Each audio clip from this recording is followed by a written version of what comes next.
You know that feeling, right? That knot of frustration when a team member just isn't performing? Well, today we're going to break down how you can shift from just reacting to those problems to really leading with intention, turning those dreaded conversations into your most powerful leadership tool. So, here's our game plan. First, we're going to dig into the science of why these conversations feel so hard. Then, we'll explore what really gets people motivated, give you a practical framework you can use tomorrow, and finally, look at the huge payoff this whole approach can have for your team.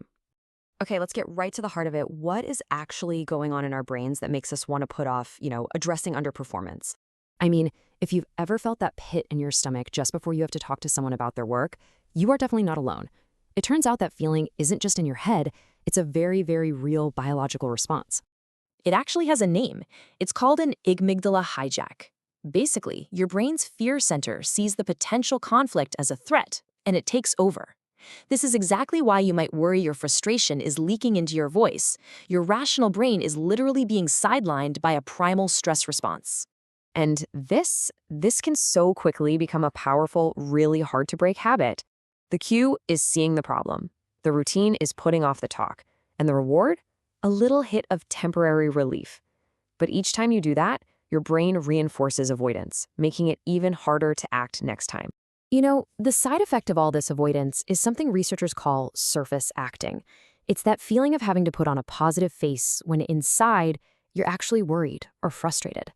And let me tell you, studies show that faking it consumes a massive amount of your mental energy. It's just exhausting. So here's the bottom line. This whole cycle of avoiding and then faking it doesn't just fail to solve the issue. It actively drains you. It leads straight to emotional exhaustion and burnout, which makes you a less calm, less present, and way less effective leader. So how in the world do we break this cycle?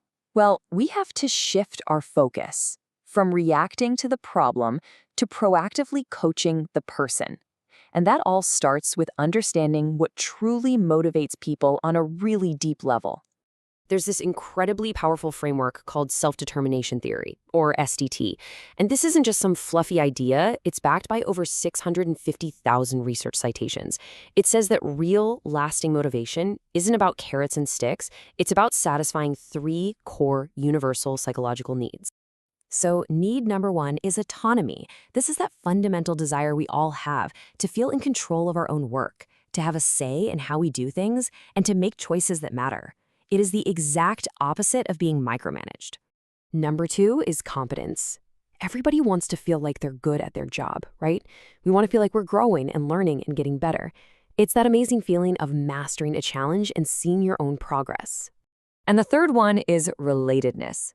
This is our deep-seated need to connect with other people, to feel like we belong, and to feel respected and cared for by our team. This, right here, is the foundation of psychological safety. And this quote just hits the nail on the head. When you start framing your feedback conversations around supporting these 3 needs, it completely changes the game. It stops being a scary confrontation and becomes a coaching opportunity that's all about helping your employee grow. Okay, so this all sounds great in theory, but what does it actually look like in a real conversation? How do you do this with an employee who's struggling? Let's get really practical. This 4-step process is your new playbook. It's designed to pull you out of that emotional, frustrating cycle and put you into a calm, structured approach. You start with objective facts, not feelings. Then you work together on a solution. You provide genuine support, and then, and this is key, you follow up. This is how you build trust and that proactive culture you're looking for. Oh man, this example right here, this is exactly what our amygdala hijacked brain sounds like, isn't it? We use all this hedging, apologetic language like, I'm a bit worried, or it's no big thing, and it just completely undermines the message, creates confusion, and solves absolutely nothing. Now this is how you give candid, effective feedback. Look at the difference.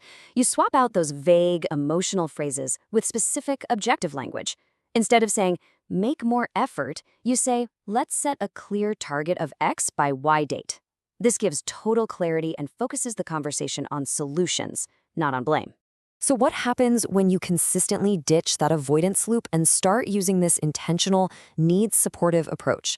Well, the payoff is huge, and it goes way beyond just fixing one person's performance.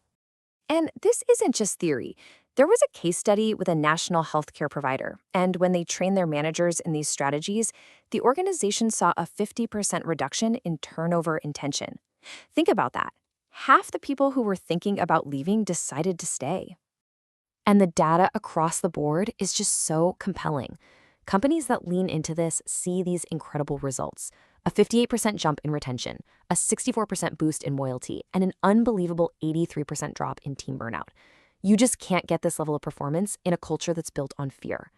Ultimately, this is how you build the exact culture that every leader dreams of. You get a more open environment with way more psychological safety and trust. It lowers stress for everybody, yourself included. It leads to a stronger, more efficient team. And it lets you build better relationships because your people know you're there to coach them, not to criticize them. So, the final thought I want to leave you with is this. By shifting from that reactive, frustrated mindset to an intentional coaching framework, you're not just putting out a fire. You're actively building a more resilient, more trusting, and higher performing team for the long haul.